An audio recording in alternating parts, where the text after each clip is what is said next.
So getting back to how Mouse ruined comics. Okay. All right, 30 seconds. Your 30 seconds are up. No more boomer music. Okay, guys, that's where's the button to turn that off really quick? Oh, there we go. Okay, hey, here we are. It's Wednesday. It's another episode of the Mattriarchy. I am, of course, your relatively humble host, Matt Rhys, coming to you from sunny Scottsbluff, Nebraska. It was wonderful today. I don't even know why I'm wearing a jacket. It was great. It was like 6 degrees. I changed the oil in our cars. It was a good day. Joining me, as per usual, from other places that don't matter as much, Twitless. We're almost started on time today. We're almost being professional. It's a Christmas miracle. It's a Christmas miracle. I say that, and Matt's gonna crash. yeah, probably. Sitting next to Twitless in a way that you can't actually tell is Cartoonicus. Stay tuned. Yeah, and we've also got Doug Curtis with us today. Hello. And Mike Huthchison. Hola. Santa Claus versus the Huthchison. I like it. So, and we are expecting RJ Carter from Critical Blast, but his other thing might be running long. So I expected as much. So we are here today. It is the 22nd of December. We are into official Roman winter, and we are here to talk about my favorite Christmas comic. But I don't mean my favorite Christmas comic. I mean all of our individual favorite Christmas comic, whatever you decide that means, or you like it, or whatever. Who knows? We'll make it up as we go. So, guys, who wants to go first? Who brought their favorite Christmas comic? I was looking for mine. I couldn't find it, but it's the biggest comic I have, which is funny that I cannot find it. It was a Christmas gift that was given to me. It was the Star Wars adaptation, the giant-sized one. Oh. Of Empire Strikes Back. And yeah, my cousin gave it to me, and it was one of my prized comics, which is probably why it's hiding, because I don't want any damage it any further, because my brother read it to death, and he kind of destroyed the cover on it. So it's probably best that I don't show it, because it'd probably be embarrassing. But it's my favorite comic, because it's just so huge, and that great Al Williamson art in it and stuff. So yeah. I thought you were about to say it was the comic adaptation of the Star Wars Holiday Special.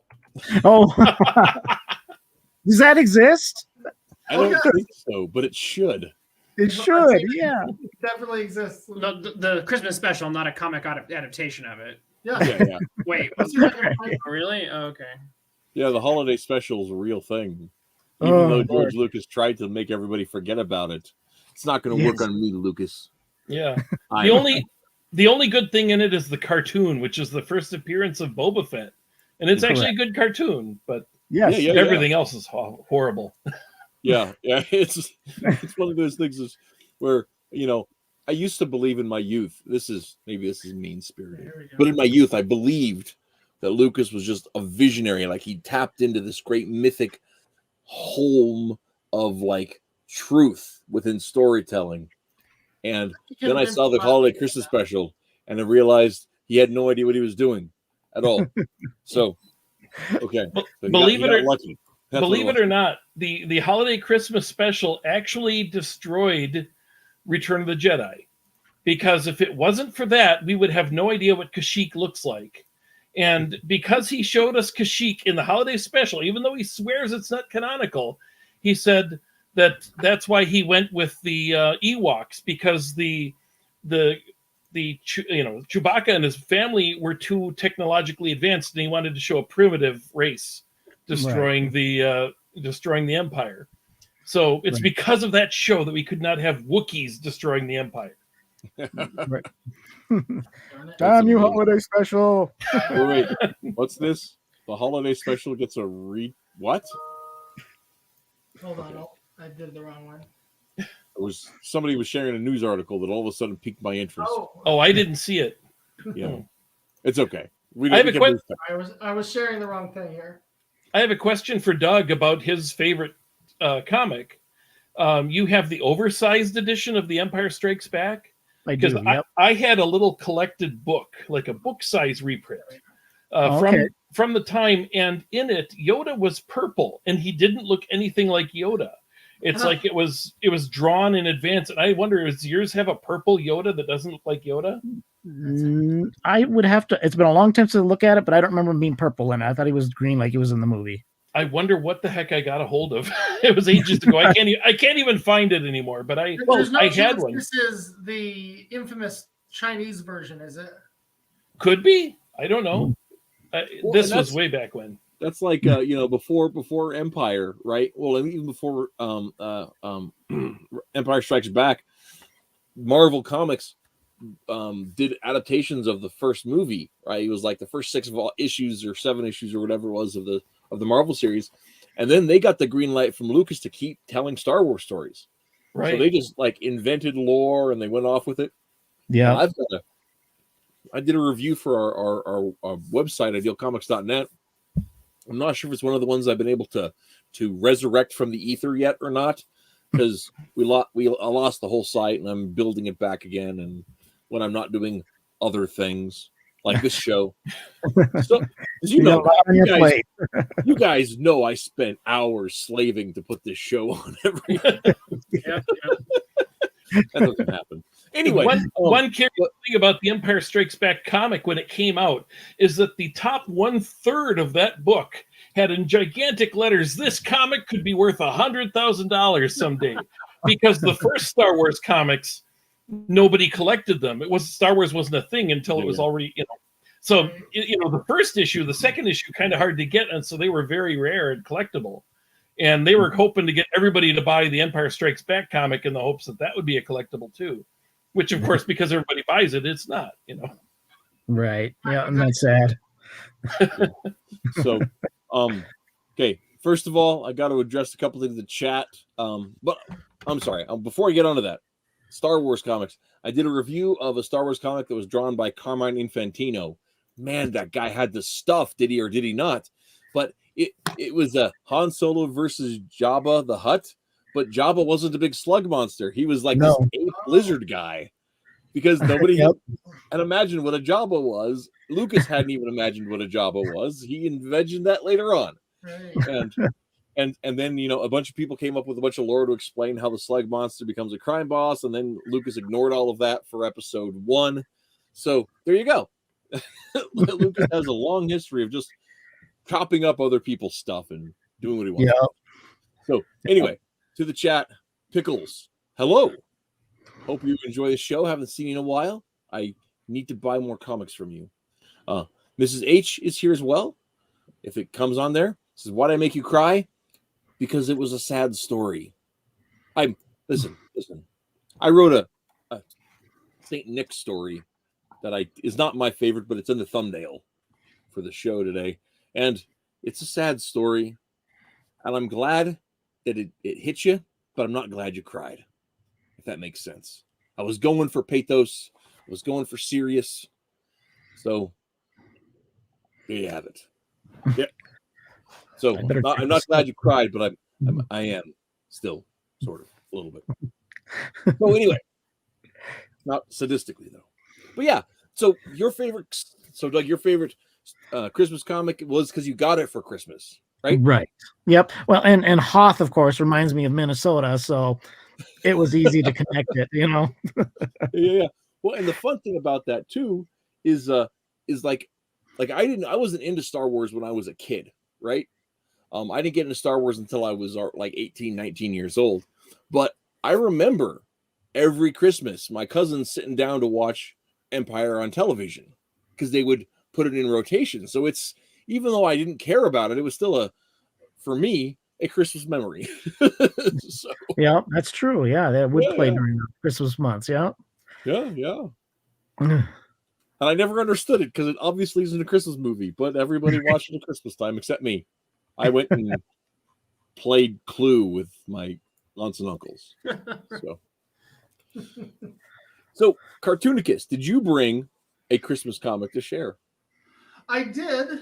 Unfortunately, I can't actually find the copy of it.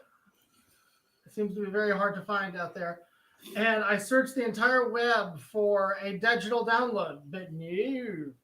So instead, what I have today is lots of images from the that's right. From the animated special version of it, and I will simply talk about it through those. That works. Let's do it, man. All right, let me find him here. So they're redoing this Star Wars Christmas, the holiday special. They already did. And wow, I missed that somehow. Total side note, but I missed that entirely. My guess is this probably came out immediately after Disney bought Marvel. Weird. All right, this is the first one. How do I find it on Steam? There's so many.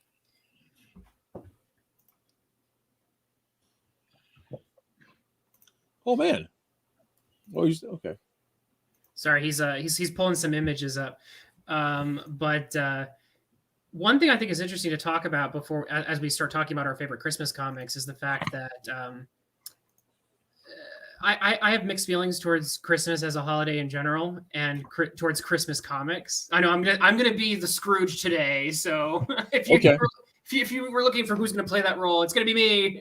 Well, that's okay because the whole point of Scrooge's story is he gets redeemed at the end. So go for it. The Thanksgiving's my holiday. That's my favorite one. So respectable. Yeah. So the issue that I've got with, I guess I'll say Christmas comics in particular, is the fact that they often fall into very predictable patterns. So you have stop me if you heard this one before, right? There's like a Christmas comic where you have to something's happened to Santa and you have to do Santa's job. And like that's the plot of like at least 50%. It's probably over 50% of Christmas themed comics. Something's happened to Santa and you got to do his job. Right. And so there's only so many ways you can kind of do that story before it's like, okay, we're doing this story. And then a lot of the others tend to be very, they tend to be just kind of joke comics in some ways. I'm not saying all, but a lot of them are just like, oh, LOL, something random or Santa. And so there's a lot of predictable patterns that you will often see in Christmas comics. So I definitely think it's interesting when you can find books that go against that. They do something very, very interesting and different, as opposed to, like I said, the usual trope of, oh, Santa sprained his ankle or Santa has a cold, so Batman now has to deliver all the presents this year, or whatever. Yes, Batman, deliver all of the presents. There's no way that can go poorly. Yeah. What I really hate about them is that so often it comes down to this same old phrase, we have to save Christmas by saving Santa. And we basically say Christmas doesn't exist without Santa Claus. Yeah. So apparently all Christmas is about is getting gifts. That's a great message to everybody. That ties into my broader criticism of American Christmas, which is so been co-opted and bastardized into the consumer obsession that we have here. And the fact that just even Santa is basically just the way he's often portrayed is just an invention of Coca-Cola, essentially.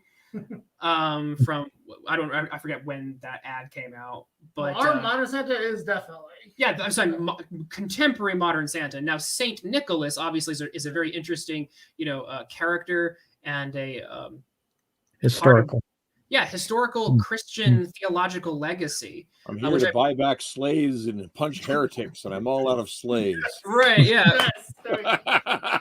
Which say hello to my little ham. Yeah.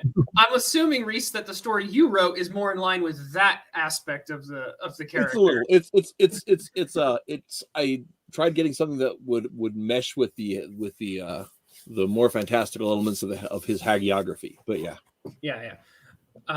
So that's also part of the problem, like I said, with American Christmas comics, is they tend to just like focus on Santa, which is it's not even the types of myths and rituals that we have from like the United Kingdom. It's a very modern cynical consumer. It's an easy way to sell stuff. I mean, if I'm gonna go full cynical with it, it's basically Mammon is what it's basically just Mammon reincarnate. What we need to get. That's the most fundy thing anybody has ever said on this program.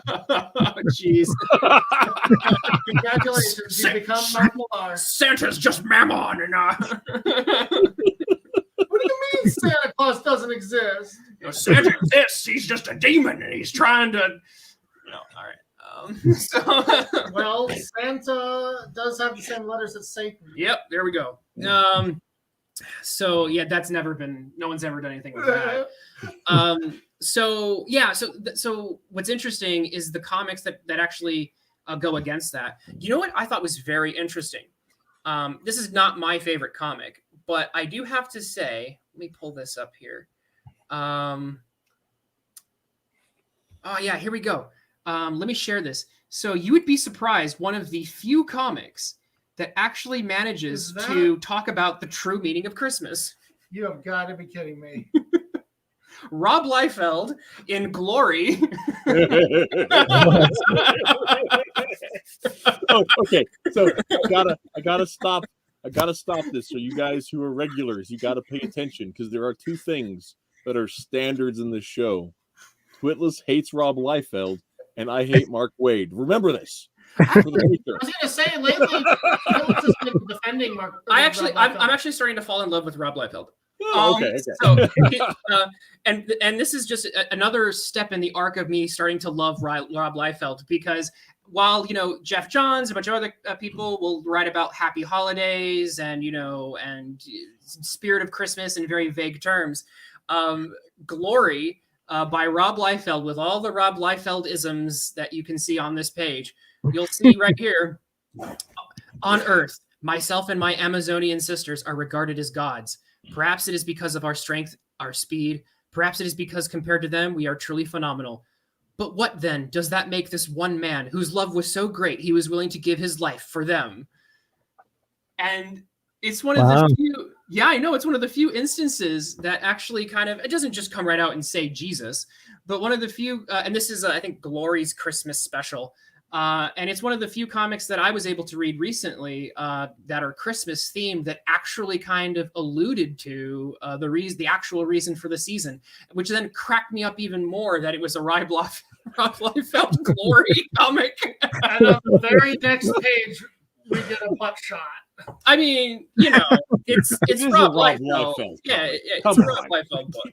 Yeah, you can't. Well. But that raises my respect for him a little bit higher there. Yeah.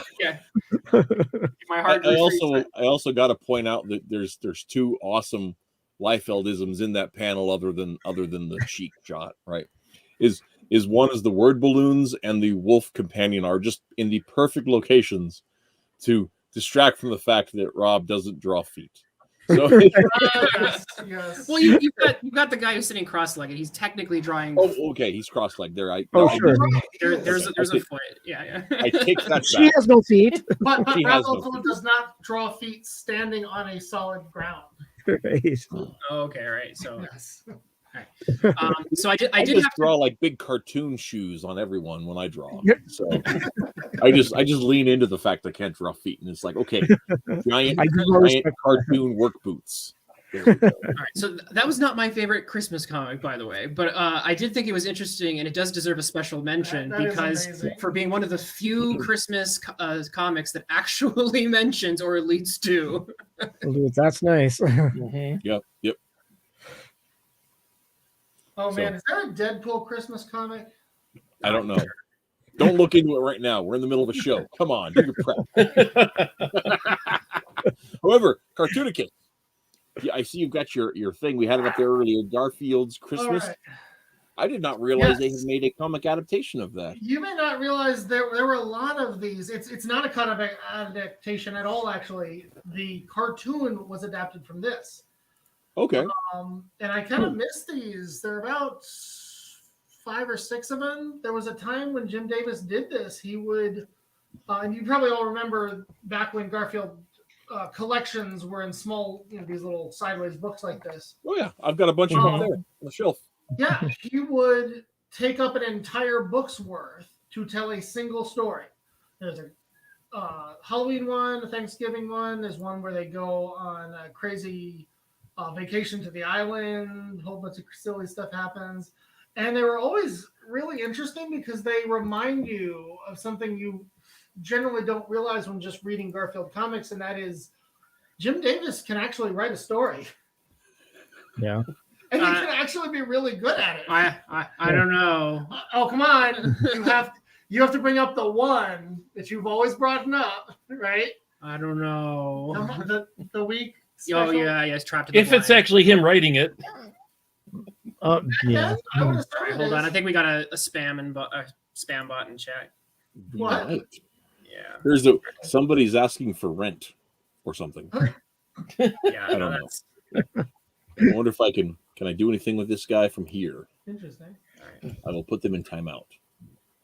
You can block it from channel too. Yeah. Well, I'm not sure I wasn't sure if I could do that through the thingamy, but I'll just see what happens. All right. Well, I delete the. Okay. If Mr. Mundhu or is a real person, make sure to mention that in 5 minutes. Gotcha. Master If you're J enjoying the says, show, "Hi if guys." not, that's fine. Hello, Master J. Welcome to. We're talking about Christmas comics. Talk about Christmas comics. So how much? I've not seen the comic version of this Cartoonicus, but I have seen the animated adaptation of this. Yeah. Would you say? I mean, like, how much of it is adapted through there? It's pretty much a faithful telling of the story. There is definitely a lot of other stuff that happens in the comic, though. Most of it is more filler, but that is the point. It is a Garfield comic, so there's got to be a lot of funny stuff happening in there. There's a scene, for instance, where John is out trying to help Dad and Doc Boy. I wish I could find the imagery here, but with chores. And the two of them are totally putting him to shame because he's from the cities. He's gotten soft. And you've got him like just trying his best to lift up this one bale of hay with two hands. And along comes Dad holding two bales of hay, one with each hand, right? And he's like, "Come on, snap out of it, man up." And he moves along, and John's still going. And along comes Doc Boy with two bales of hay and two more under his arms. That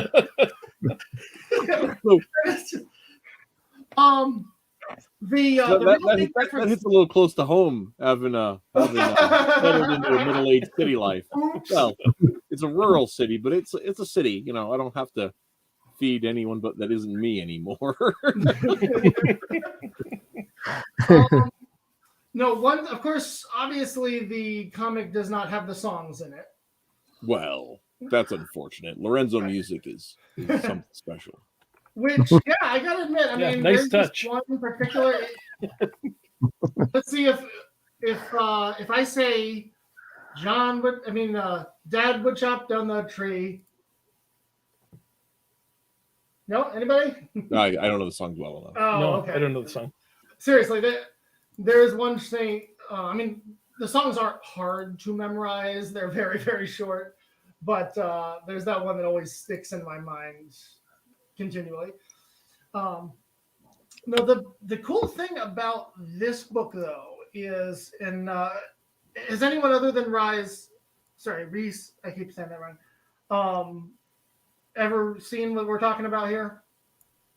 I want to make sure that I'm not completely just... The Christmas special? Yeah. Yeah.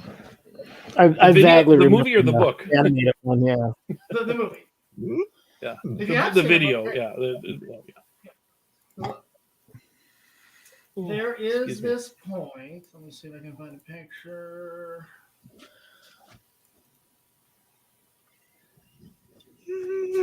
So there's I think I'm just going to leave it here. There's a scene. Of course, we were introduced to Grandma, this crazy old lady who's beyond larger than life. She's good at everything. She's got a huge ego.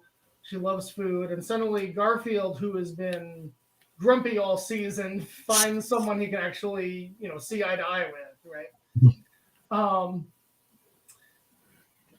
all of a sudden, halfway through the book, actually in the book, it's probably like pretty close to the end. Garfield is just sitting on her lap and she's petting him, and she starts kind of talking to him the way we talk to our cats, right? And it's revealed that this comedy character we've been dealing with the entire time is having a real tough time at Christmas because she misses her husband, who's been dead, right? And first of all, the dialogue in this scene is nearly perfect. This is what I mean, where suddenly you're like, wow, Jim Davis actually knows how to write a scene when he's not trying to be funny. So you may remember what happens in the end. Garfield follows Odie out. Odie tries to sneak out in the middle of Christmas Eve, and Garfield's like, what the heck, what are you doing? And he goes out and tries to follow him. He's spying on him. Odie manages to put together some contraption and then runs off. And Garfield accidentally stumbles into these old love letters that Grandpa was writing Grandma back when they were recording, and he gives them to her as a Christmas present. It's this really sweet moment. And then Odie comes up to Garfield and says, hey, it's like he's got a present for him. And he takes the paper bag off it, and he's put together a makeshift back scratcher for Garfield, right? And he's like, oh my gosh, this is the greatest present a cat could ever get. And he actually, for 1 second, appreciates Odie, and he hugs him, and it's all sweet and everything. But there is a really cool scene in the book that the cartoon doesn't give us. And that is Garfield spying on Odie. And Odie does not manage to put together the contraption the way he wants. All the pieces into a string. And he keeps trying to tie it all together, and it's not working. He keeps falling apart. And he keeps doing it, and finally gets frustrated, throws a piece off, and he stomps off. And Garfield, having just been affected by his conversation with Grandpa, sneaks in, grabs the right tool, bores a hole in the piece of wood, and manages to make what he could see Odie was trying to make. He has no idea what it is or why, but he actually helps out Odie without any reason to do so, other than he wants to help him. So the great irony is that he ends up making his own Christmas present without knowing it. Right? Odie comes back, and it's just like all magically put together, and he's like, "Oh!" And he's like, "All right," and he grabs it and runs off. So now, do you know? Were the animated special and the comics print? I mean, worked on at the same time, or was that something that was adapted after the book had been printed for the first time, or do you know? I am not sure. I would not be surprised if they were worked on at the same time, because they had to be close to each other. This was definitely done, produced in the 90s, printed, and the animated special was definitely. Yeah, because I know, like, from the mid 80s on, like the whole Jim Davis Garfield thing has been a pretty hotly done. I mean, it's a machine, man. It's well oiled. They have a whole thing going on with all that. Hello, Eagle. Hello, Neil. Thanks for coming on. Here we go. Always good to see you guys in chat. And RJ has arrived as well. I have made it. I'm late. That's okay. I thought it was almost going to be Christmas by the time I got here, but that's all good. That's all good. So, we just got done with Cartoonicus sharing his favorite Christmas comic. Doug talked about a gift that he had received, and that's where we are so far. So, Hutch, why don't you say it? What did you bring as your favorite Christmas comic? Okay. Well, when the first thing that came to mind when you said Christmas comic, well, actually, the first one that came to mind was the ambush bug stocking stuffer, but it's pretty great. But this is a case of it came to mind just because it is one of the first comics I ever bought, and it is really fun. There's a thing with like ambush bug is calling everything in the DC universe. You can see like just look at all the panels in this one page. But it's like, it's everything famous. He's calling every headquarters. There's the Fortress of Solitude. What I like is that Oa, with the Guardians of the Universe, they're the only ones singing Christmas carols. they're singing Christmas carols when on Oa, and that is funny. But there's a lot of good stuff. Old enough to remember when Ambush Bug was a Superman villain who assassinated people? Yes, I've got every single one of those. I was just looking at them. Yeah, when he first appeared, he killed people in the Doom Patrol. And then it became this like Harley Quinn fourth wall breaking character. Yeah, and he's. And then Harley Quinn became that character. Well, I love Ambush Bug. I mean, I love that he was the last character ever in the Brave and the Bold cartoon show. And it was because, just like Batmite, he could break the fourth wall. And he could tell that Batmite was screwing up the universe. And he fights him. And because Batmite is making Batman jump the sharks, that he will wreck the show. And then he can get a good, serious Batman show. Because that's what Batmite wants. He's making him jump the shark. And so the voice of Ambush Bug is Fonzie. Because Henry Winkler jumped the shark. So he is the voice of Ambush Bug. And that's hilarious. I just love it. Oh, that's amazing. If you've not seen the last episode of Brave and the Bold, it is one of the most hilarious shows. And so meta. It's just full of everything you need to do to jump the shark. And so... That's great. That's great. That's amazing. Yeah. It's like when Mark Hamill got kidnapped by the Joker. Yeah. You guys got real quiet in that room. But my favorite Christmas story is this one, DCU Holiday Bash 3. It's the character on the cover, which is Shrapnel. And the story in there, I'd forgotten who wrote it. It's actually Scott Beatty, which is funny. I used to be his webmaster. So I'd forgotten that he wrote this. I thought for some reason that Tom Payer had written it, but and Damian Scott, who I'm not really familiar with, but I really like the art on this one. It's called The Slab, Home for the Holidays, and it's about all the super villain characters of the DCU in prison. And basically the story is that Shrapnel breaks out of prison. And we don't really know anything about Shrapnel, at least at that time. I don't know what's been revealed since. He's appeared in some other media and things, and they usually change his look and change his powers, like if he's on The Flash or something. But Shrapnel first appeared in the Doom Patrol back in the 80s, back when they were doing the new Doom Patrol before Grant Morrison. And during that time, Eric Larson, before he was big, designed Shrapnel as a villain on there, and there's never been an explanation that I know of how he became who he is. He's just a big metal scrap guy who can blow up and shred everything around him and then pull himself back together, and that's what he does, which is a really nasty power. I mean, you shred people, and wound them, and it's just a terrible thing, but I have no idea what his story is.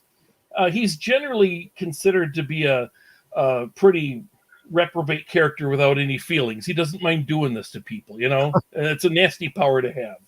So he's just a cold-blooded killer until he appears in this, and he escapes and he goes home to see his girls. That's why he escapes from prison. And you find out that he's got a family, and he's not seen his girls in ages, and he's talking to his wife, and she says, the older one has your eyes. Well, your old eyes, you know what I mean? He says, I know what you mean. Because he's just got these weird floating eyes that are, that's like the only human thing besides all the metal. So there's still no explanation of how he became there, but you learn what his name is. It's Matt. So I think it's either Matt or it's Mark. I could be, now that I've said that, I could be wrong, but and the police show up to get him, and he just goes peaceably and goes back home. He just wanted to see his kids, and I just love it. I love that story. So that's it's a a chance to flesh out a character. Well, flesh, he has no flesh. You know what I mean? Yeah, that's kind of tender. Oh man, Hutch, you're so insensitive. But about other flesh and people? You got to think about this. That's another thing. Non-flesh conforming individuals. Oh, but that's another one of the tropes of Christmas comics is to take like an established villain and to like, you know, humanize them a bit with because it's Christmas. Right. So that's definitely because I remember one of the ones I looked into while we were talking or not in preparation for this show was the Larfleeze Christmas special. What? Larfleeze. How can that? Okay. Like, we have to come back to that. Okay. Yeah. I want Hutch to finish. He was in the middle of a thought, and I wanted to finish, but I have to know more about this. Let me finish this one, and I'll be quick. But just looking over what's in this one, not only is the Home for the Holidays thing there, my goodness, Chuck Dixon, one of my best friends in comics, wrote 3 stories in this one.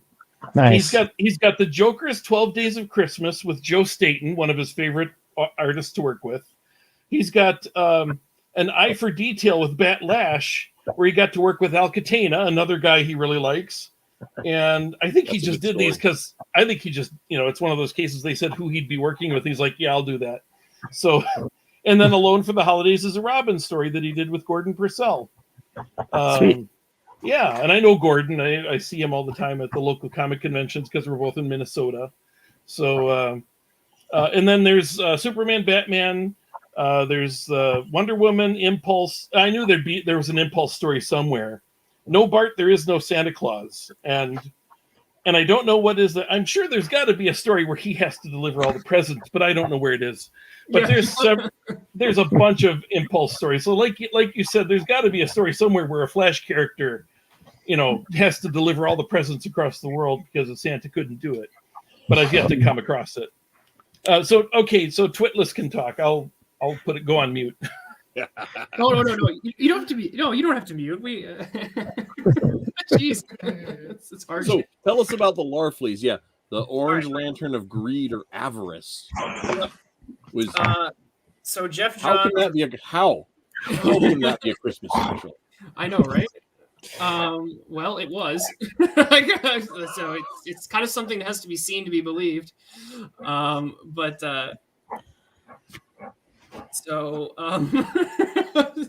man. Where are my things? Okay, I expected it, and yet somehow I'm still surprised.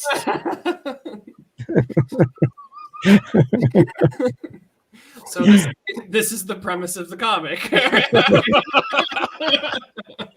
So just last night, my boy and I, my youngest and I, are walking through the Walmart. Total side note, but it's related. Trust me. And he says to me, "So, Dad, what do you think about the multiple Green Lantern cores?"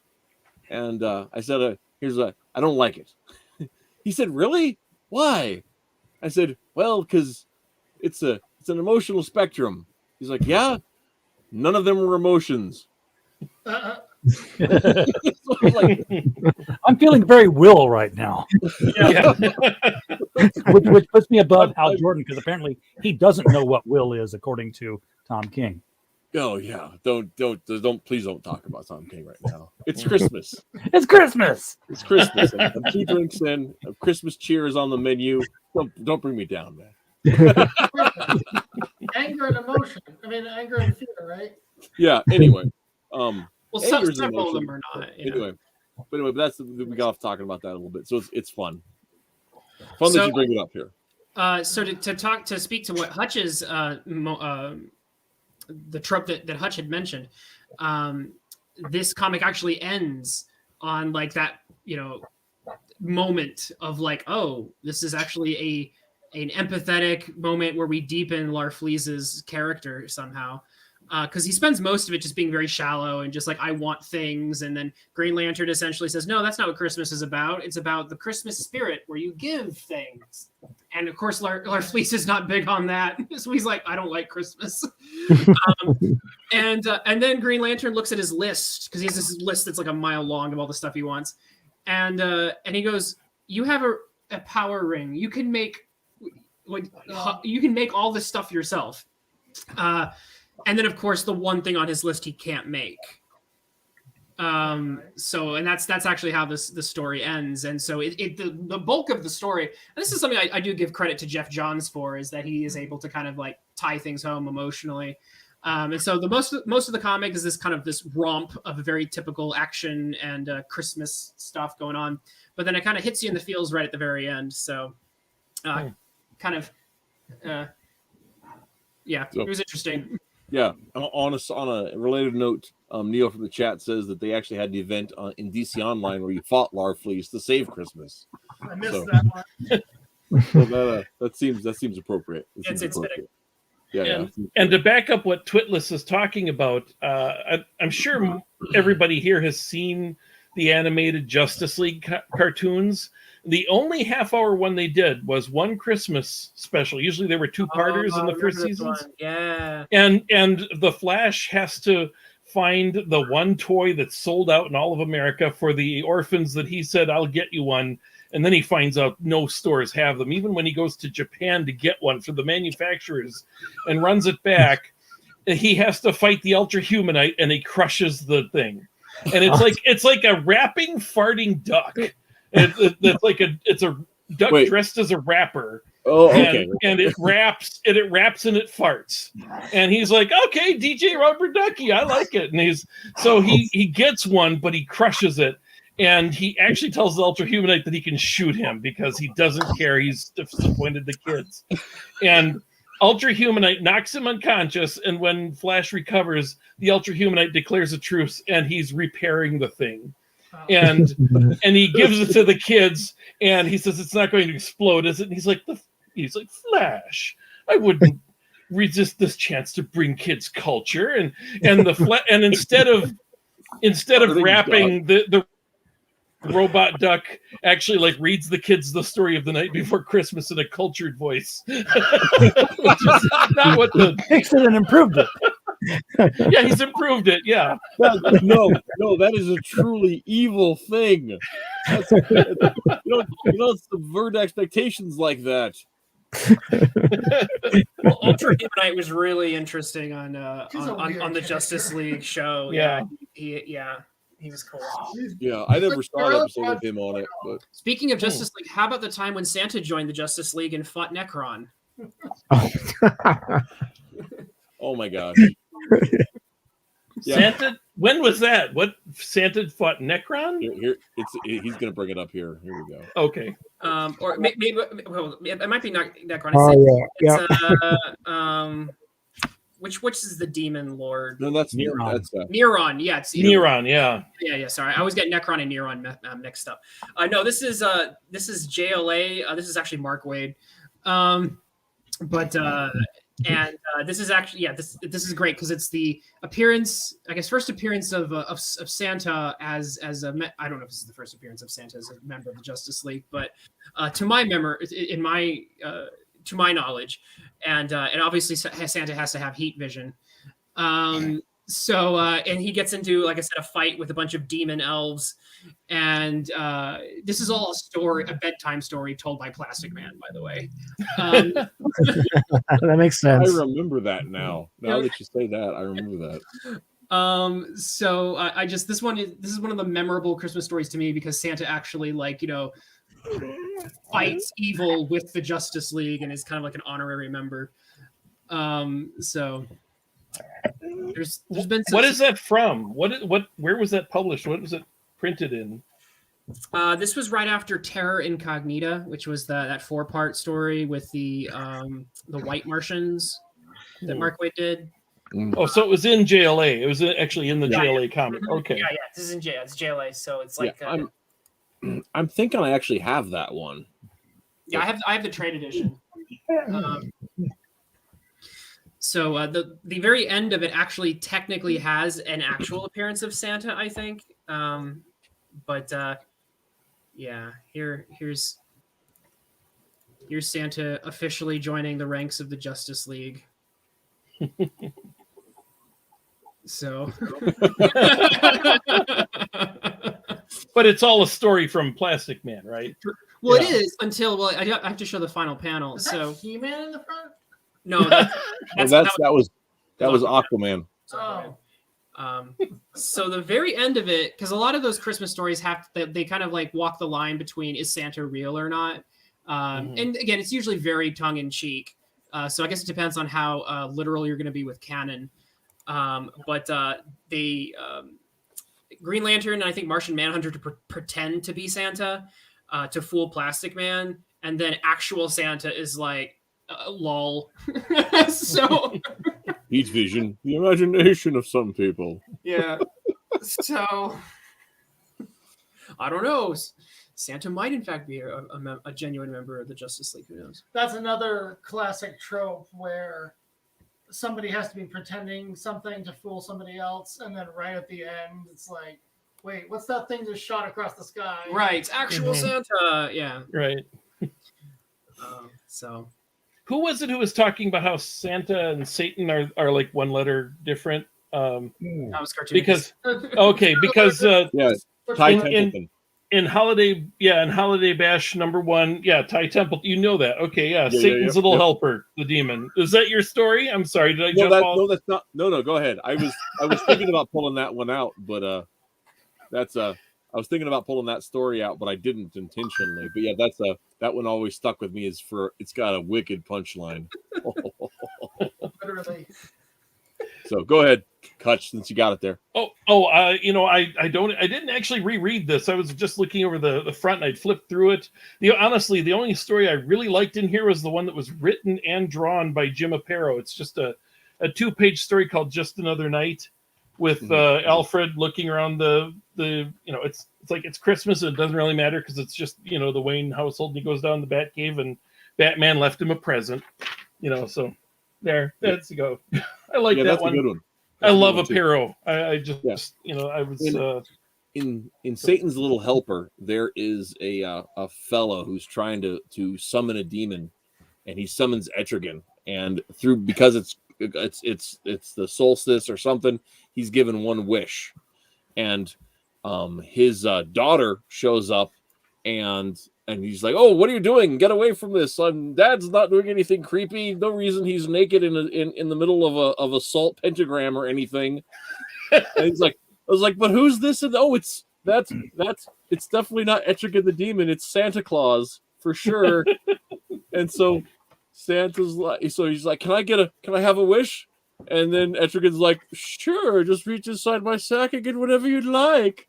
And the dad was asking for immortality or whatever, and the girl just pulls a My Little Pony out or something, and then goes dancing along, and then like, "Well, deal done. I own your soul. Bye." It's actually a Batman with a little pull string, so he talks. Oh, okay. Yeah.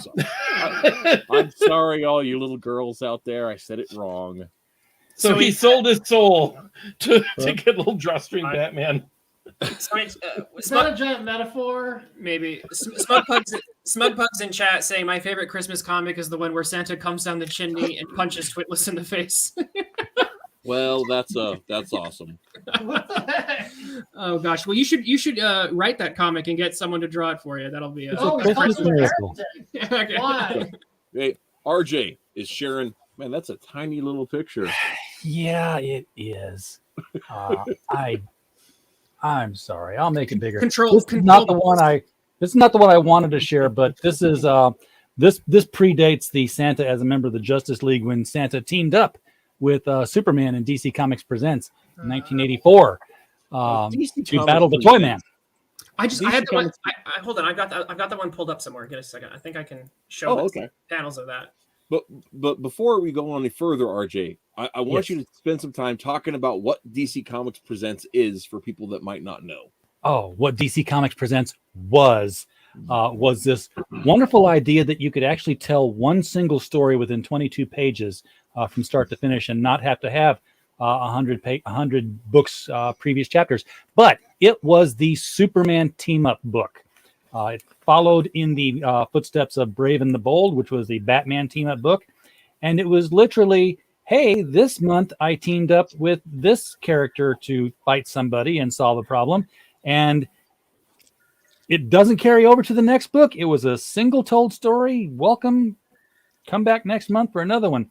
And in this one, he wouldn't team up with Batman because that was the world's finest. They did that there all the time. But he'd team up with little known characters. In fact, sometimes he teamed up with literally forgotten heroes. That's what they called themselves as a team, the Forgotten Heroes. You'd think after a month of good press, you'd have to change your name, but well, and the Forgotten Heroes were guys like Cave Carson and Dolphin and Animal Man. Animal Man, yes. Yep. Those were some awesome stories, man. Those because they had the Forgotten Heroes, like was it a mini? I'm trying to remember. Back in the I got it out of my cousin picked them up out of a garage sale, and I just could not put those comics down. Yeah. Actually, the Forgotten Heroes one was a 2-part story, which was unusual for DC Comics Presents, because in the next book, it was Superman versus the Forgotten Villains. And they were going up against all these one-off villain characters that had appeared in things like My Greatest Adventure and stuff like that. But this was not the book I was actually going to bring if I could have got my hands on it to show on the show. I just brought it up when we were seeing... there we go. Look at that beautiful Kurt Swan artwork.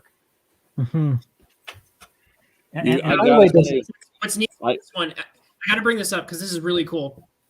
So in this story, it's kind of a Superman having kind of a dream adventure, but at the end of it, it's like, was it a dream? So it's that kind of a story. But what's really cool about this, and I really think this was very well done and well handled, is the villain for this story naturally chose Toyman to be the bad guy. And Toyman sends his army of toys to combat Superman, and Superman's in a weakened state, so he's, maybe in a little bit of trouble. And so Santa comes to save the day with his army of toys made by his elves.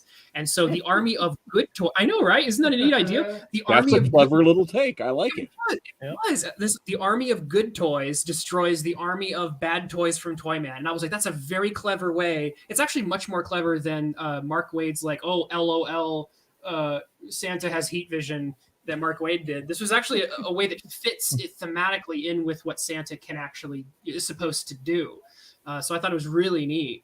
And is it just me, or did Kurt Swan draw Santa in that middle panel to look like an older Superman? I could kind of see it, but not. I wouldn't say no. I would have guessed Burl Eyes. And I saw a little bit of a panel from up above where Superman saying that like his favorite toy was on Krypton when it was destroyed, and does Superman give that to him at the end of the story, the toy that was on Krypton or something? He gets a toy. I think there's a toy that he had lost from I think it's Pa Kent or something. Oh, well, no, he says it was on Krypton when it was exploded. So, well, he was an infant though. Right. He has super memory. Yes, this was still Silver Age Superman here. I've got it. I can pull it up. Silver Age Superman was super smart too. Yes, a supercomputer. This is the book that was my favorite. Right. It's from Jor-El. Yeah. Cool. It's not shared now. But this is the book that was my favorite Christmas comic book, and I went out and found the image of it here. This was the Superstar Holiday Special from 1980. And this is this had the two stories I remember most from it, and by it crossed all the genres. You had a Sergeant Rock war story, you had a Jonah Hex Western story. They were able to do Witching Hour and House of Mystery horror Christmas stories with their little O. Henry twists. Right. But my favorite of the two, my two favorites of the anthology were Starlight, Starbright, which was Farthest Star I See Tonight, full title, by Paul Levitz and Jose Luis Garcia Lopez, a.k.a. The Goat. And it was Superboy in the future with the Legion talking about Christmas and how it was back when he was a kid, and he, not quite getting all these future traditions, which don't seem to be very heartwarming, or it's like they're just going through the motions now. And he comes up with this idea of finding the Star of Bethlehem. Because they have, supercomputers. Let's roll back the star charts to year 0, day 0, and find out where that star is. And they go off where they think it's supposed to be, they don't find it, but there is something exploding there, and there is a spaceship in trouble, and they save this spaceship, which is off to someplace, galactically east, and the spaceship is populated by 3 old aliens from different planets who are all bringing presents. Yeah. And Superboy is the only one who gets it. He's like, you realize what we just did? I've seen it happen before. and Wildfire's like the one who's like he's all pragmatic. He's not, I'm not buying into this stuff. And Superboy's like, yeah, but you realize we just helped 3 wise men carry presents to the birth of a king. And Wildfire's like, okay, well, maybe. The other cool thing in this one was it's the first work by Frank Miller on Batman. In a story by Denny O'Neil called Wanted, Santa Claus, Dead or Alive. I have to find this comic. That sounds amazing. I've got to find this comic too. Yeah, because it's one of these because it's a very short story, but it's Batman, on the hunt for somebody who has robbed somebody, and it's one of these kettle Santas. And he's I can't remember everything about it, but I want to say that he stole something minor, and he did it in front of Batman. And there's like a chase scene. When was this book published? In April of 1980? As if it's Christmas. Well, remember, books used to put the expiration date on there, not necessarily the release date. So books that came out in December were cover dated 3 months down the line. Yep. Gotcha. Okay. Why do books have an expiration date? Because they're periodicals, and in many states, periodicals are sold with no sales tax. But after an expiration date, they're no longer periodicals; they are collectibles, and that's when you start applying a sales tax. Or you say they didn't sell, rip off the covers, and ship them back for credit. Right. So even though it says April, it was on the stands at Christmas time. It was a Christmas book. Yeah. See, I remember. Yeah. I remember when I was growing up, they'd always be 2 months off. But that was in the 80s because I'm younger than you guys. Yeah, like this one. Books, so they wanted it to have a longer shelf. Yeah. This one is. I have to bring this up because of what he was talking about. This is Justice League America, and this is from. It says March, but this was a Christmas one too. And right there on the main page are 3 interstellar aliens who are traveling bearing gifts. Giving the big hand. You can't see. Sorry. Let me. It's I don't have the scans to share with you. Sorry, but that's why I was telling Matt to give you the big screen. Oh, yeah, the big screen. Okay, hang on. Sorry. What's that? I wasn't. Oh, because I'm the tiny little picture. That's right. Yeah. Oh, there we go. Zoom in on right there we go. Yeah. So there's 3 aliens. They're all traveling through space. And not only does this book have Elongated Man, my favorite superhero, it also has Red Tornado, who's also way up there on my favorites list. Yeah. And this story is about how one of them drops. Do they all drop their gifts, or one of them drops their gifts? But the item lands in the Middle East, and this girl finds it, and she has superpowers, and it's like it just starts attacking people around her. This little ball that she's got that's full of energy, and the Red Tornado manages to stop her and recover the item. And that girl turns out to be Treya, whom he adopts, and she becomes his daughter over the following several decades. He adopts her, and so that's his little girl. This is the story where Treya first meets. It's Justice League of America 152. And yeah, so and they return it to the aliens, and the aliens go off to wherever they're taking these 3 gifts. So it's very similar to that other story, but I like it. And yes, I'm not only an Elongated Man fan, I ran the only Elongated Man website, Dibney Dirt, for ages, and stopped maintaining it when Sue got killed off, and I just lost all the his spirit went out of me, and I was like, well, I actually reviewed the first issue of Identity Crisis, and then I was like, let's solve this mystery, and then the other issues just made me go, ugh. And that was the end of it. So I'm the only guy who likes Identity Crisis. Me? I am. I'm the only guy who likes Identity Crisis. Oh, really? Well, Okay. You and Brad Meltzer. Brad Meltzer actually wrote me a note when I was just having my breakdown. I'm like, oh man, I wanted to get into DC and write an elongated main comic, and now I've lost everything. And he actually sent me an email, and he's a nice guy, and I actually like the way I mentioned that he also wrote, when he took over Justice League, he wrote the Tornado's Path, and that is, I think, the last appearance of Treya.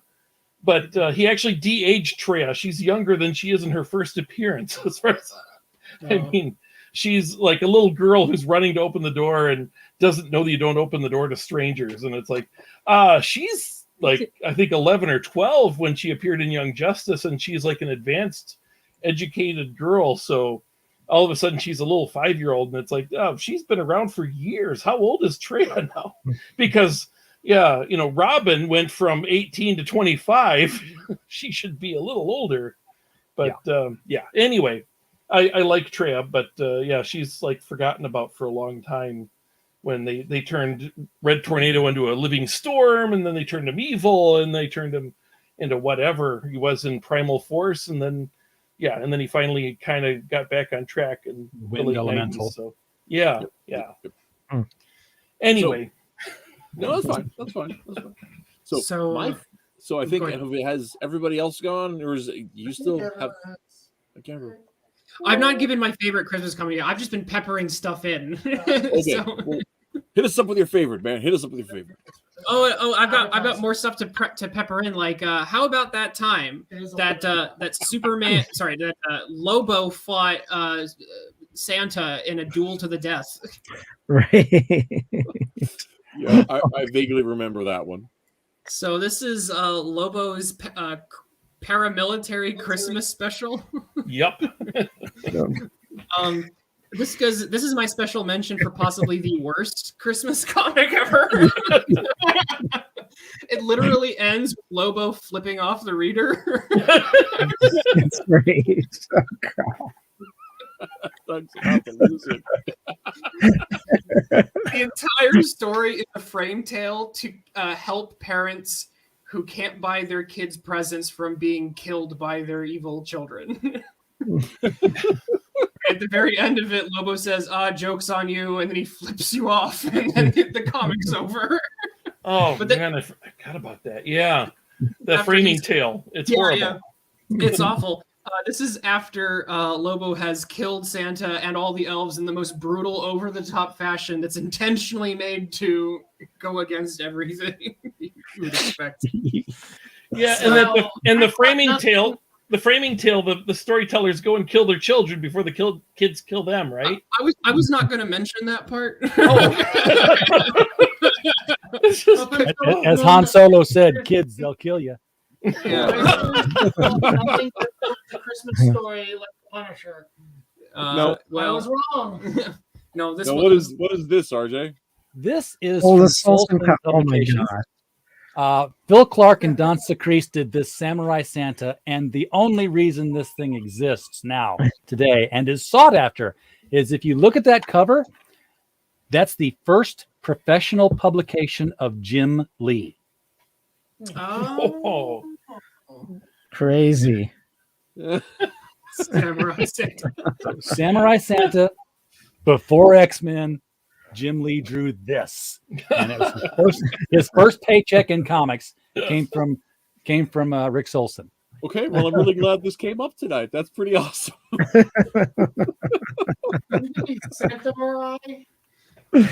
Santa Mariah, yeah. Samurai Jim Lee's hunting these down and burning them. Hey, how about that time where Hellboy fought Krampus? Ooh. Yeah. Okay. That I believe. Cool. This one, So Hellboy fought Krampus, which was quite an interesting fight there. What I think is interesting is that there's actually a very strong. It's not as much in the States, although it is referenced in a couple Christmas songs. But definitely in Britain, there's the idea of telling ghost stories, during Christmas, and we don't really do that here. But Mike Mignola definitely channels the whole horror and Christmas go together. And so here the Krampus is this evil spirit who's been murdering children for years, and he's begging Hellboy to kill him because he's tired of living. And it turns out actually that he thinks he's a demon, but he actually isn't. He's just like a magical pagan goat. He'd been doing this for so long he forgot what he was. And it's kind of a reference to the whole the traditions like Yule log, Yule goat, things that got kind of remade or redeemed by the Christian kind of takeover of those traditions in the formation of what Christmas became. Yeah. So I got a couple Krampus stories because every year Jim Balent does a Krampus story in tarot, but none of them can be shown on YouTube. Oh gosh, no! You're talking about Tarot, Witch of the... I don't know what that comic is. What are you talking about? Tarot, Witch of the Black Rose. Yeah, I've never heard of it neither.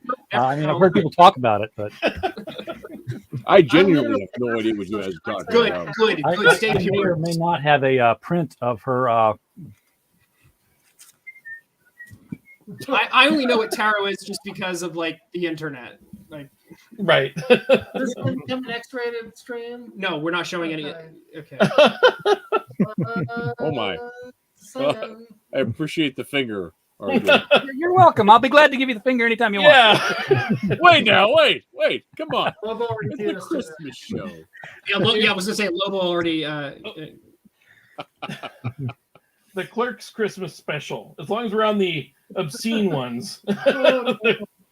The Clerk's holiday special is where they discover that Santa Claus lives between the Quick Stop and the RST video store. There's a little door that goes, and if you remember the movie, they always had to frame it so that if they pretend that the two stores are next to each other, but they're not when they actually, the real sets. So there's always the end, and they walk over to the video store, and then you see them walking into the video store, but they're not actually next to each other, the real locations.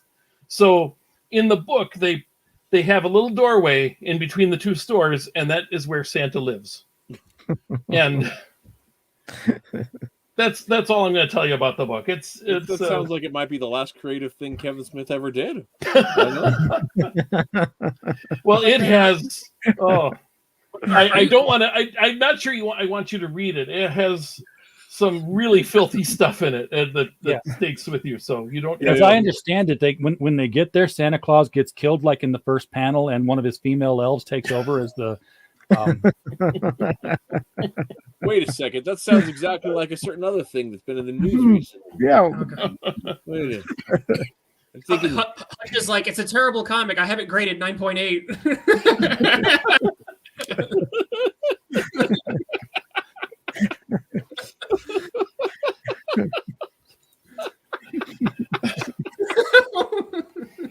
Okay, so Twitless is sharing something else. Let's find out what that is. What about the time where the classic Dickens story Christmas Carol was actually a zombie apocalypse? Okay. It was actually a pretty good story, and that's saying something considering how much I hate zombies. But you can't deny the creativity of this one. And it actually does a pretty good job of telling the Christmas Carol. Yeah. The end of it was actually pretty interesting because when Scrooge overcomes his greed, he solves the zombie virus and cures everybody, and through generosity. It was an interesting. It's because the virus is kind of a metaphor for how society is going. Yeah. Right. Mm-hmm. So so like there's a few interesting maneuvers that one pulls. So I thought you were going to say that was your favorite. It's not. I was just going on theme for just like, hey, how about that time where? So here's the situation: is so Twitless is suffering from the downfall of the academic. He spent time researching. So God damn it, it's going to make its way into the final report if I have to force it. Yes, exactly. I found this damn book and it's going in the report. Yep. I read this, so you have two too. Right. So actually, I'm down to my final two, which are actually the ones I think go for my favorites. All right. So the first one's going to be Gen 13 did a Christmas caper. And this one was just fun and it made me laugh. Partially because it had a line like this, where the evil Baron has kidnapped Santa and he's got Santa's list, and the end of Christmas begins. Tonight I'll destroy the delicate balance of naughty and nice. Tomorrow, children of virtue everywhere will be greeted by oily black stones, while those with malice in their hearts shall reap reward. Always give us a villain who wants to destroy Christmas. And remember, this is in the Wildstorm universe, which is a universe without God. I don't understand how there's a Santa Claus in a universe without God. Right. Yeah. May I make a prediction here, not having any clue how this story goes, except please. I'm going to predict that the villain is changed at the end when Santa gives him the gift that he never got as a child. That's pretty tropey. Am I right? So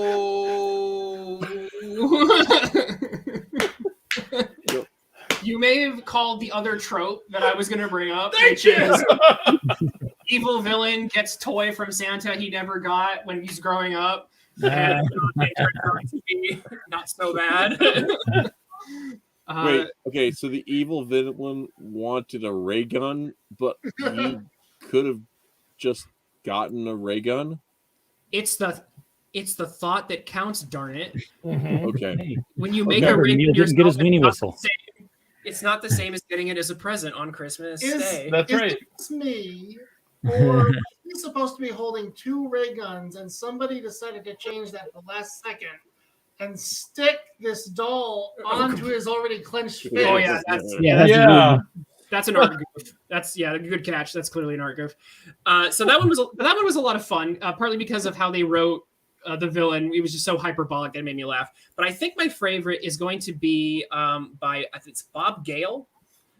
Bob Gale, who I believe helped write Back to the Future. Back to the 1941. Mm-hmm. All right, so good writer. Yes, and I was very impressed because he wrote Ant-Man's Big Christmas, which is my pick for favorite Christmas comic. So this is it's not like it doesn't do like the real reason for the season, but it doesn't do the typical we have to take Santa's place or anything. It starts off with the Avengers kind of celebrating Christmas, which was cool because they showed them coming together and doing lots of Christmas traditions.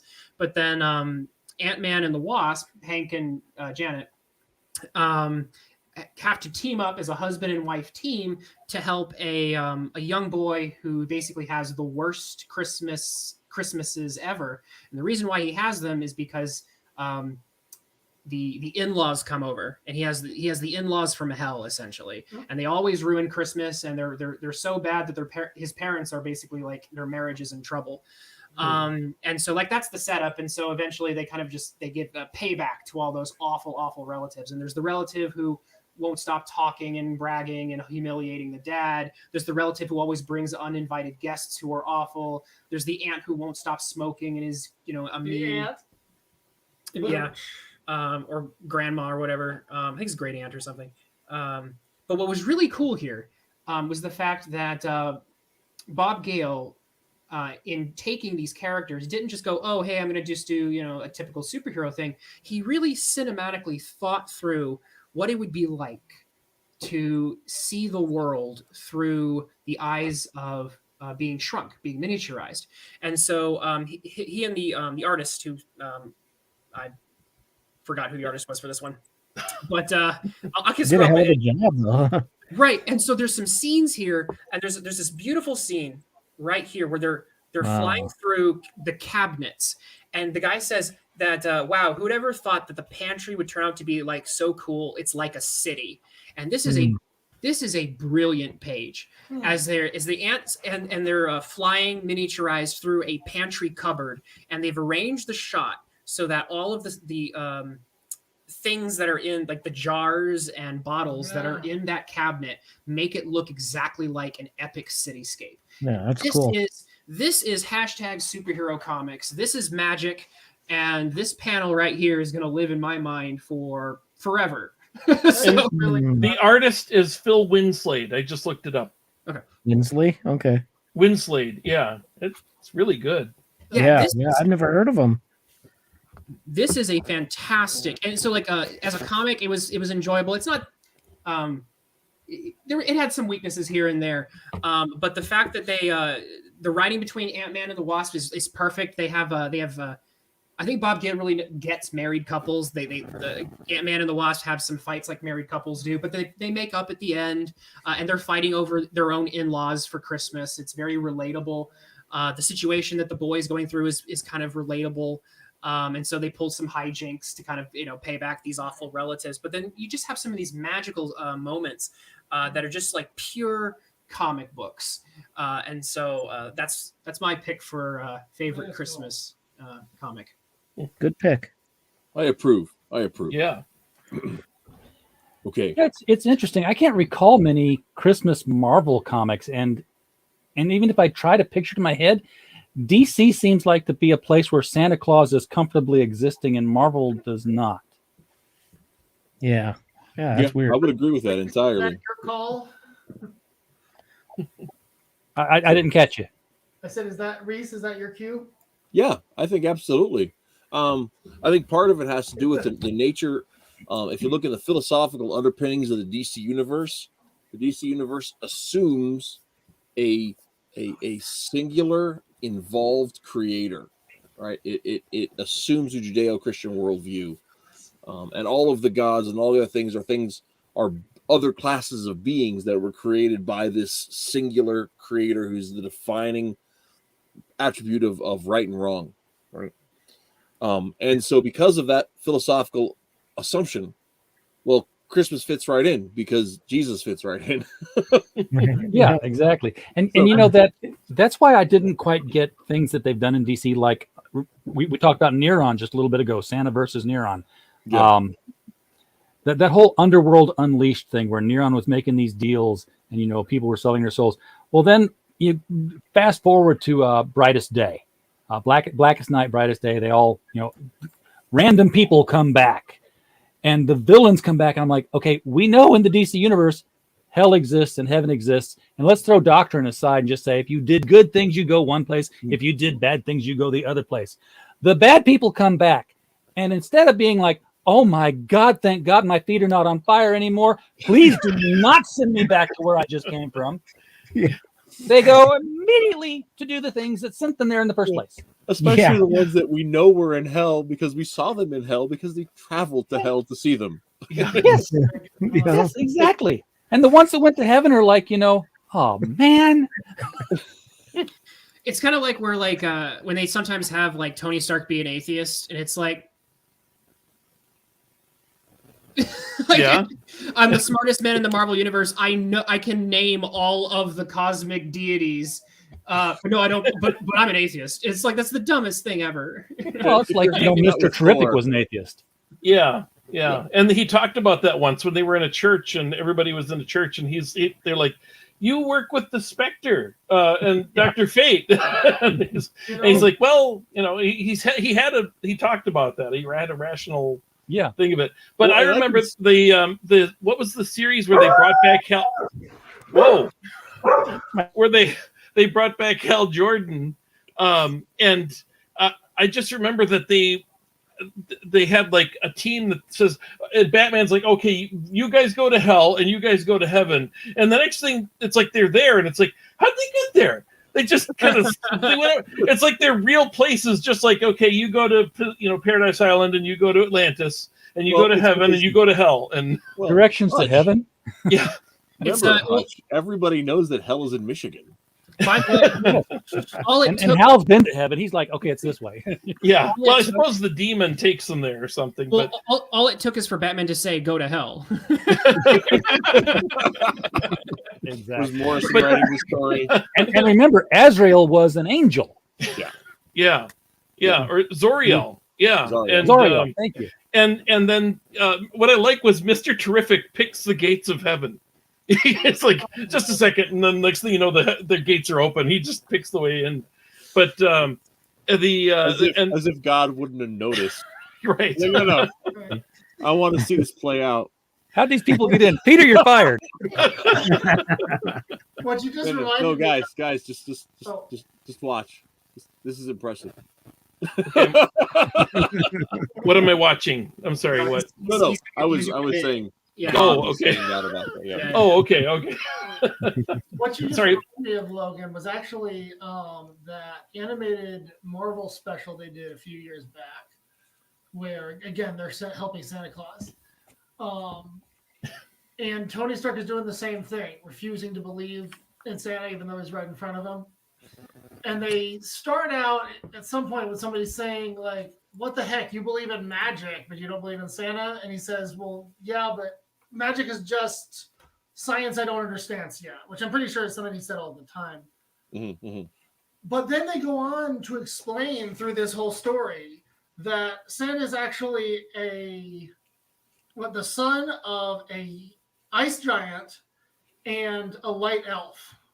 And then on top of that, he's like a mutant to get the ability to control ice and snow and slow down time and stuff. And they keep basically explaining how all this stuff can exist in the Marvel Universe. And he still keeps going, nope, forget it. I won't believe. And I'm like, Tony, this is how you say this is science you don't understand yet. What the heck? Yeah. Anyway, You're missing the point. Your own point that you're making. Yeah, for sure. When we were sometimes that's it. Go ahead, Hutch. I was going to say, when we're talking about the Krampus, Krampus used to be the opposite of Santa. Mm-hmm. Yeah. And the Krampus was the guy who would, if you were bad, he was the guy who delivered the coal, or in worst cases, takes you away and punishes you.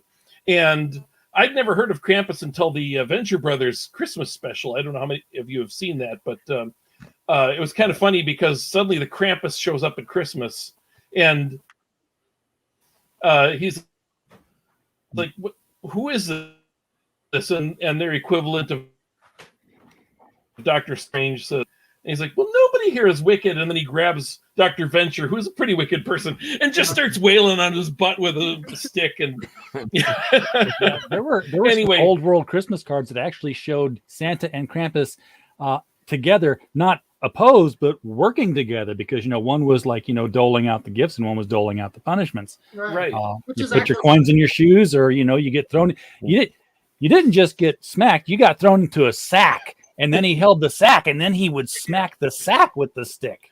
It's weird how many parents are like, I really think we shouldn't take the Christ out of Christmas, and and all that. That's what Santa does, and it's like, oh, you mean this omnipresent being who sees whether you're good or bad and rewards you in the end?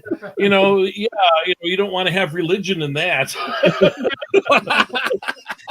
Well, I would love to get back more with the actual Saint Nicholas in terms of Santa Claus, and trying to show him as a character in that.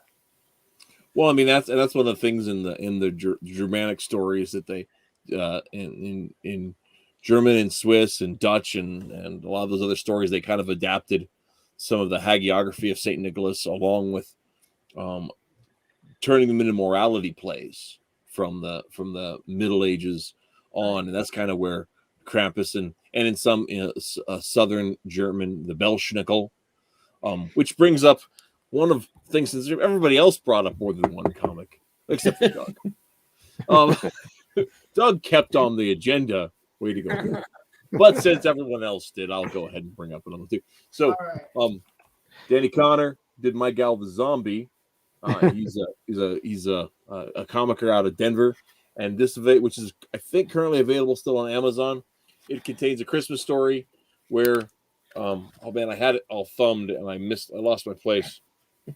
Hang on. Where Chelsea the zombie girl is attacked by the Belschnickel. It doesn't look too much like Dwight. No, different. It's a similar gag, but different. And so she has to figure out what's going on with all that. It's a fun little Christmas story, super short, about 6 pages, 6 or 8 pages. It was a lot of fun, but it's not my favorite, but it is definitely something that, you know, you can go and purchase today if you want. It's on Amazon. So it's called Everyone Loves a Green-Skinned Girl is the name of it. Oh, funny. So little free commercial for Dan. Okay, my favorite comic, and I got to tell you, first of all, when I decided on this show, because this is my idea, darn it, I'm with you. When I decided on this show, I thought to myself, now Matthew, because that's what I think inside my head. So Matthew, what do you think what's your favorite Christmas comic? And only one came to mind. I thought about the DCU holiday bashes; those were a lot of fun. But you know, the one that came to my mind was Flash 73. Right there, Flash 73. It's got the Flash. It's got Jay Garrick right there. Cool. And I didn't realize, I went to pull this out of my file cabinet where I keep all of my Okay, I have 5 file cabinets. This was in one of them. Are they the tall ones? Really tall ones? Oh yeah. They're tall ones. They're the deep drawer. I've got thousands of the things, man. Anyway, I did not remember that I have this book signed by Mark Waid. Ooh. I didn't remember, because I've never met Mark Waid.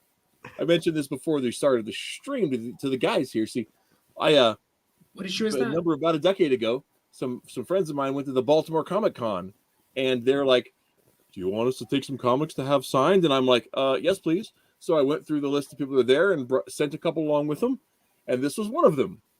Because in my memory of this comic, I didn't remember the details, but I remember hitting me about what a great Christmas comic it was, and this is my favorite. I had to go back and reread it again today. Hey, you've got actually a picture from the inside of it. Thank you, Twitless. Look at that. I'm sure this isn't an accident. I'm loving that lightning bolt looks like a Christmas tree. Yeah, it does. Yeah. I hadn't really thought about that. That's funny. That is funny. But anyway, one of the reasons I loved about this comic is that, like, I had just recently, like, been dipping my toe into the Flash, and like this book sold me on the Flash as a character, the dynamic, his relationships with people around, with Jay and with Joan Garrick. I love the idea of legacy, which is one of my favorite themes in comic books. The idea that you can learn from and participate in what other people have done before you, right? And create this continuum of cross time, which is one of the reasons that I think the post-crisis universe is the best version of the DC universe. And I know people disagree with me because I think that Legacy is better than Poly universes by a mile. It's a better theme, and it's more relatable. It's more real to our lives. I'm with you, man. Yeah. Now, I do know, I know that, nothing against the pre-crisis. There's some great stuff that was done, but, tying it all together into one great big Mitchnerian tale. Come on, that's beautiful. It's beautiful. Except for Hawkman. What are we doing? Marvel's doing multiverses. CW's doing multiverses. Riverdale just did a multiverse story. Oh my God. Please don't get me started on that. So I literally yesterday just did a review of that touched on the Multiversity by Morrison, and so you're giving me my PTSD from that experience. Yeah. So yeah, I don't want to talk about that either. I do, but not on this show. So the story of this comic is that one of the great things about it, and I'm gonna zoom in on the page here. Well, I'll find the page. Just tell me where it is. Oh, it's this, like the second page. Okay. Yeah, and one of the things that's going on is that Wally and oh my goodness, I forgot his wife's name. They weren't married yet, but Linda, thank you. Wally and Linda are over visiting Jay and Joan, and they're getting ready, and Wally's being antsy and impatient and all this kind of stuff. And so finally, Joan, who just loves Wally, thinks he's a great guy, go ahead and scroll down the edge of the page there, bottom page there, begs Jay to take him out because she's about to drive him crazy. He's about to drive her crazy, I mean, with all of asking and everything. So they go out running. The slicing of the potatoes is really cool. Oh, yeah. Rapid slicing of the potatoes, that's a nice touch. Yeah. Isn't that amazing? So they take him out running. They just go around and they're talking about Christmas. And Jay says, Jay says, "Are you excited for Christmas?" And Wally's like, sorta. And Jay says, "Well, that's a weird thing for you to say." And Wally goes on about how when he was little, Christmas is about that present, that thing about remembering Santa and the idea of the specialness that somebody would take the time to pick something out for you. And when you get older, it's about family and getting together and all that sort of stuff, which is what it should be, but it's not as exciting just going to the in-laws or going to the friends or whatever. It's a different kind of energy.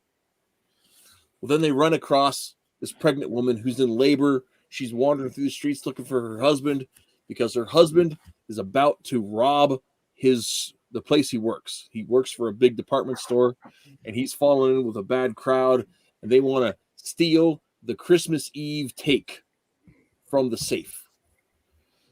And so Wally's like, "Oh my goodness!" So he races to the mall and he zips and it's a big department store, and he zips all over. Can't find anyone, and finally figures out the only person I haven't looked at is the mall Santa.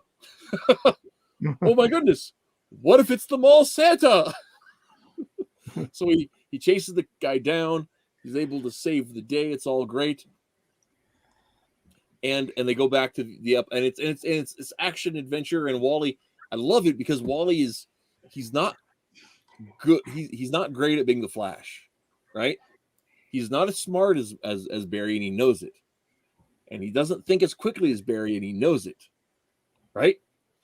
And he's not as fast as Barry, and he knows it. And none of those things are said, right?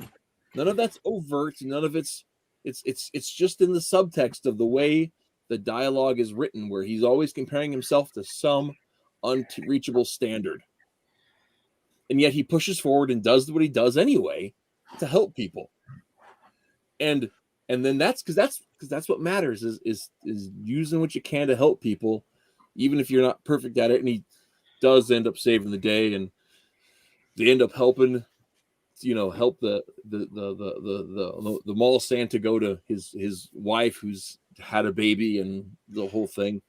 Epilogue, they're unwrapping presents, and Linda gives him the ball mitt, right? He gives him a ball mitt, a reminder of the present he had when he was a kid, that cool ball mitt that you wanted. And so his present isn't the ball, but his present is he's got a girl that gets him. Yeah. So I'm like, this thing, like I enjoyed it when I was a kid, but now that I'm, a middle-aged man with grown children, the mall Santa wanting to rob the stores because he was going to lose his job and didn't have nothing, and he had a baby on the way, and he wanted to take care of that baby, right? So he's doing it for a terrible thing, a stupid thing for a good reason. And that's Wally's whole career up until this point, was doing stupid things, trying to hit good reasons. And the cool thing about this story is this is the very beginning of Wally starting to do the right thing for the right reason.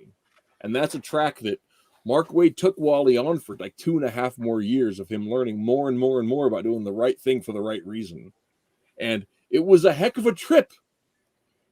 And the other thing that I did not remember when I picked this book out is it wasn't just a great Christmas story. The reason that this particular story caught me into the Flash for the next 1.5 years was because of the last page reveal, which I'm going to go ahead and spoil. Go ahead. Fine. Go ahead. It's the return of Barry Allen storyline that Mark Waid wrote, which might be the best thing he's ever written. Yeah. Not Barry, by the way. Yeah. Don't spoil that. Yeah. Sure does look like him. Never explained why, but boy, it's... Oh, they do explain. It's in one panel. You can miss it really easily. I thought Wally was a redhead. It's why his face changed like that in the TV show. But yeah. Yeah. Wally's supposed to be a redhead. He isn't colored that way. Probably some sort of mistake in the art direction. But Wally is supposed to be a redhead. Hey, remember when Mark Waid could write a story? Oh man! Hey. Yeah, This happened. was a great story. Now it does have a lot of those Christmas tropes. It does have a lot of those like, oh man, you're using this again. It's got a lot of forced Santa imagery, some forced nativity imagery. But it's a Christmas story, for crying out loud. What do you want out of it, huh? Yeah. You want Die Hard? Not every show can be Die Hard, guys. Come on. I'm fine with tropes, by the way. Tropes are fine. They have to be done well. Yeah. I am a trope enjoyer. You like superheroes? I mean, yeah, there you go.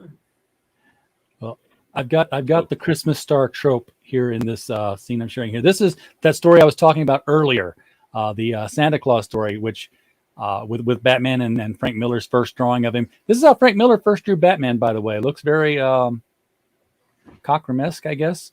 I liked it. And should I expand it? There we go. You sure this is Frank Miller? That's what it says right there. Like a marshmallow with legs. Steve Mitchell's inks. Those are Miller has styles that he chooses to draw in. That's what makes he's a very versatile artist. When he wants to draw, and that's in The Dark Knight Returns, he deliberately uses his ability to draw Batman in different ways to portray Batman being in like, oh, I feel young again. And he actually draws him much more consistent with not quite this style, but much more in this vein. It's a brilliant, how he does it. So yeah, Miller is. We all know he loves his muscular characters, though. No, yeah, and he gets much more blocky as he goes on. Oh yeah, but this is how it starts out with and this is like telegraphed plot point right here. Boom, boom, boom. Warning. It's Batman swinging overseas like, hey, Christmas or no, crime goes on. Somebody even stole the star from that nativity scene. Well, can't be concerned with that right now. I've got other problems, a bigger problem. Like Batman would stop and find out who stole the star from a Christmas nativity scene in the first place. But it goes on to where, Batman is looking for this gunman who's going to shoot the kettle Santa. And he's like, what are you staring at? That star. And the missing star is back, and its rays are pointing to, and it's illuminating this little dark corner where the gunman is, and he just leaps in there based on faith alone, and takes me down and says, are you okay? And he's like, yeah, fine, the star, it's gone again. Well, of course, it was the Star of Bethlehem that just shone right through the hole and focused right. Reference. Nice. So there's a trick. Look at that right there at the end. He's got Luke 178. Wow. Yes. That was Denny O'Neil, folks. Yeah, that's a pretty awesome. And that was where was that in? That was in that that was in that All-Star Superstar Holiday Special. Yeah. Yep. I gotta find that. That kind of thing where he's making a Boomer reference Yeah. ages ago. Gone home, Boomer. It's the name of the guy playing Santa, but yeah. Go on, Boomer. Go on, Boomer. Okay, that's probably a good place to stop. Yeah. Oh, I don't have an image for this, but I do want to bring up one of my favorite, not a single issue, but a recurring theme in the DC universe was at Christmas time. And I don't know if I think they carried this on into the time when all you young whippersnappers started reading comic books. Every Christmas, Superman would go to the post office, and they were saving all the letters to Santa, and he would go through them, and there would be like letters to Superman and letters to Santa, and he would basically find these impossible cases, the hard cases, the people that really needed him, and then he would spend the entire night going around and helping these people. Why does he only do that once a year? I know, right? Well, He's a busy man. Luther sleeps in on Christmas. Hutch, why'd you have to ruin it? Oh, the sweet thing the Superman does. Why does it do it all the time? Because if he does it on Christmas, it increases the faith. There you go. It's because if he did it every day of the year, he'd get nothing but those letters. Yeah. I want to know what kind of letters Santa gets on a regular basis. I mean, Superman would get on a regular basis anyway. It's like, dear Superman. How would you write to him? It would mostly be, "Dear Superman, marry me." Yeah, I especially want to know how you would get the letters to him. the Silver Age Superman. That would be a definite. Oh, everybody wanted to marry him then. Everybody wanted to marry him. But I do know that they did it like in the post-crisis Adventures of Superman. Yeah, because Lois went with him one time, and was just like, how do you read all this heartbreaking stuff? Yeah, because I think they did Metropolis Mailbag every year for a bunch of years, like around the Dan Jurgens era. Yeah, I think that was an annual thing that they did. I would have to look it up, but I'm sure there was like Metropolis Mailbag 2, 3, 4. It was like after they'd introduced that, they started doing it again and again. But it's been so long, I hadn't really thought about that in a long time. Well, guys, this has been a fun show. I appreciate you guys coming on. Before we go, does anybody have things they want to sell? I definitely do, and in fact, it is very thematic this time, because I'm going to link you directly to one of our Christmas comics. Ooh, for Super School? That is correct. All right. I've always done holiday specials every time a holiday comes along for Super School, and this particular one, I'm going to put it up on screen here. Mrs. H. How do you read all these heartbreaking things, Clark?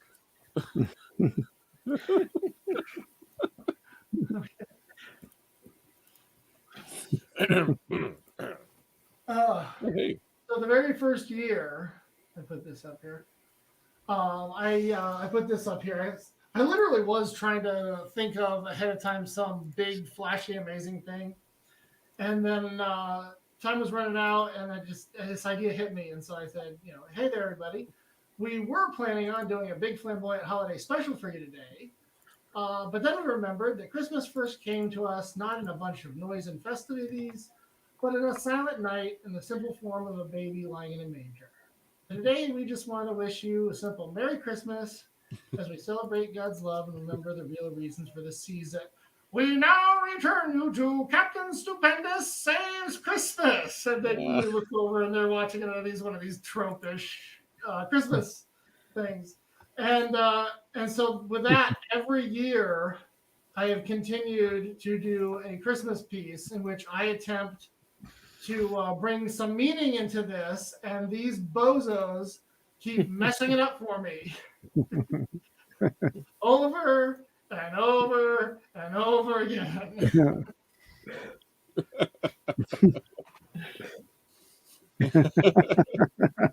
So read Super School at superschool.com for free. We have over 500 strips. Nice. Catch up to me pretty quick. Yeah. Oh, hey, look, it's a banner. Yay, thank you so much. That's very sweet. So, so I'm going to go ahead. I have left in the chat as well as in the description links to Hutch's page, links to Doug's comic, The Flying Ferret, links to Critical Blast, and there's probably some stuff there for Twitless too. I don't even pay attention anymore. And if you do go to the Hutch.com for the guy from was it Neostar who wanted to see the Elongated Man website, it is linked from there as Dibney Dirt. So awesome. Yeah, thank you for linking to me. Check out Adventures of Omega Girl issue 1 on Indie Planet and also on Amazon. Issue 2 has just been submitted, so should be up on Indie Planet in a week or two. Yeah, it's coming along. Classic Superhero Adventures issue 2 has just as many stories as issue 1. So between 2 issues, which you can get for $4 a piece, you get 8 stories. So definitely plenty of bang for your buck. Sweet. And also in the description, if you guys want, there is a link to the digital of a Christmas horror comic that I wrote called the the Saint Nick the Demon Hunter. The thumbnail, I believe, for this is taken from that. The art is by Nick Mueller of Demon Hunter Raven, and this little story he asked me to write. But you can go check it out there. It is cool. Mrs. H was talking about it. I broke her heart. Sorry your heart's broken, but it's a sad story. A lot of action. Why wasn't Nick here today? Why wasn't Nick here today? I don't know. I just didn't ask him. Oh. By the way, I just want to say, I'm this why wasn't Nick invited to the stream devoted to Saint Nick? Good question, but not one I have an answer to. Also, RJ, you have a puppet? Oh, this is this is Marmalade. He does interviews on the Critical Blast channel. He's got his own playlist. I got a music video too. He's got a music video. He did a song. It's called Comic Skate Pie, and as you can imagine, it is set to the John McClean. You know the guy. He did American Pie. Okay. So there's a version of American Pie that's all about comics and crowdfunding, and he did it. And he's very proud of it. Thank you. Doug also has a friend, but I don't think he talks. He's so happy. This is Lucy. She's like, "Why aren't you in bed?" Let's go to sleep here. Matt, and in lieu of promoting anything, can I just thank you for inviting me on here, because you made me go touch my comic collection for the first time in 5 years. I found out I moved in here 5 years ago, and the movers put in the boxes, and I've not touched them since then. I've not touched my comic collection because they were in backwards, and I had to pull them all out and turn them around to find anything. Oh my! And I found a whole bunch of stuff that I've been looking for. So this is like a gift to me. I've been looking for these, and these were stuck in comic boxes. Oh, nice! Because nothing else could store them. They're so long. Oh, the Metalmen. Oh, they're cool. I've seen that. Metalmen, yeah. So I've got this. I've got the Justice League villains. I've got a bunch of other stuff in this box. I've been looking for it. So this was a little gift that you gave me. You made me go touch my comic collection and clean it up and Merry so thank you. Touch. Thank you. So, okay, guys, with that, illustrating my amazingness, we will go ahead and wrap the show. Next week, I think it's a Comics Creators Club, maybe. Otherwise, we'll wing it, and I don't know what'll happen. But we're going to try to make that happen. I'll tell you that. So until next time, Merry Christmas. Merry Christmas. Merry Christmas. Merry Christmas. Yeah. Thanks, Matt.